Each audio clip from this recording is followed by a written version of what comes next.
అందరికీ నమస్తే అండి. రేపు అనగా ఏప్రిల్ 1 నుంచి 5 వరకు జరిగేటటువంటి సబల భోజనాల పండుగలకి మీ అందరికీ ఆహ్వానం చెప్తున్నామండి. వేదిక సింహాచలం దేవస్థానం గోశాల కృష్ణాపురం విశాఖపట్నంలో జరుగుతుందండి. ఈ జరిగేటటువంటి 5 రోజుల పండుగ తాలూకు ఉద్దేశం ఏంటంటే, గోవు ఆధారిత పంటలు, సాంప్రదాయ పంటలు, ప్రకృతి వ్యవసాయము, దేశవాళీ విత్తనం వ్యాప్తి, స్థానిక ఆహారపు అలవాట్లు, వంట పాత్రల వాడకము, స్థానిక చేతివృత్తుల వారికి ఉపాధి వంటి అంశాల గురించి ప్రజలకు అవగాహన కలిగించడానికి మన గురుగారు శ్రీ విజయరామ్ గారు యొక్క ప్రసంగాలు ఉంటాయన్నమాట.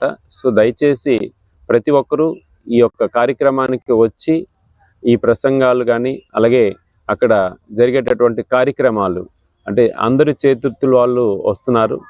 అలాగే స్థానికంగా ఉండేటటువంటి కళాకారులు కూడా, అంతరించిపోయేటటువంటి కళలను కూడా మళ్ళీ పునర్జీవం కలిగించాలనేటటువంటి సదుద్దేశంతో అక్కడ ఒక పల్లెటూరు వాతావరణాన్ని మేము అక్కడ ఏర్పాటు చేస్తున్నాం.